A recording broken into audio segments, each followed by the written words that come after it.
প্রায় 12,000 বছর ঘুমিয়ে থাকার পর আবারও জেগে উঠেছে সেই দানবীয় বিশাল আগ্নেয়গিরি হাইলি গুব্বি, যেটা আফ্রিকার ইথিওপিয়ায় অবস্থিত। ইথিওপিয়ার রাজধানী আদ্দিস আবাবা থেকে প্রায় 800 কিলোমিটার উত্তরের আফার অঞ্চলের বিস্তীর্ণ পাহাড়ি এলাকায় অবস্থিত এই দানবীয় আগ্নেয়গিরিটার। এই আগ্নেয়গিরির ভিতর থেকে যেই পরিমাণ ছাই এবং লাভা বেরিয়ে আসছে, সেই ছাইগুলো প্রায় 15 কিলোমিটার উপর দিয়ে 5,000 কিলোমিটার দূর পর্যন্ত ছড়িয়ে পড়েছে।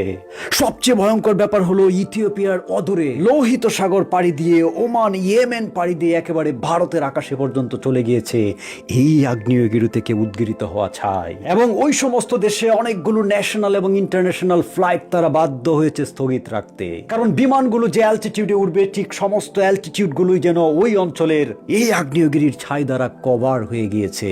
মার্কিন যুক্তরাষ্ট্রের ক্যারোলিনা স্টেট ইউনিভার্সিটির আগ্নেয়গিরি বিশেষজ্ঞ আরিয়ানা সোলদাতি বলেছেন যে একটা আগ্নেয়গিরি হোক 12 বছর, 12,000 বছর কিংবা 12 লক্ষ বছর, যতদিন পর্যন্ত সেই আগ্নেয়গিরিটার নিচের দিকে পৃথিবীর ভূ আলোড়ন এবং স্ট্রাকচারের কারণে ম্যাগমা তৈরি হতে থাকবে, ততদিন পর্যন্ত সম্ভাবনা থেকে যায় একদিন সে জেগে উঠবেই। এবং ঠিক একই ঘটনা ঘটেছে এই হাইলি গুব্বি আগ্নেয়গিরির ক্ষেত্রে। কারণ এই হাইলি গুব্বি আগ্নেয়গিরিটা তার উপরের দিক থেকে ঘুমিয়ে থাকলেও তার বুকের ভিতরে হাজার হাজার বছর ধরে জমা হয়েছে সেই সমস্ত ম্যাগমা তৈরি হতে হতে হতে একটা সময় সেটা এতটাই বিকট শব্দে জেগে উঠেছে যে গোটা 5,000 কিলোমিটার জুড়ে এবং আকাশে প্রায় 15 কিলোমিটার উচ্চতা নিয়ে এক আতঙ্ক তৈরি করে ফেলেছে এই হাইলি গুব্বি। বিজ্ঞানীদের দেয়া তথ্য মতে সবচেয়ে ভয়ঙ্কর ব্যাপার হলো এই আগ্নেয়গিরিটা অবস্থান করছে পূর্ব আফ্রিকার রিফট জোনে। এই রিফট জোনটা হচ্ছে যেখানে আরব এবং আফ্রিকান প্লেট একজন আরেকজনের কাছ থেকে আস্তে আস্তে দূরে সরে যাচ্ছে। ক্যারোলিনা স্টেট ইউনিভার্সিটির প্রফেসর বলেছেন যে প্রতি বছর সেটা প্রায় 0.4 থেকে 0.6 সেন্টিমিটার গতিতে একজনের কাছ থেকে আরেকজন দূরে সরে যাচ্ছে।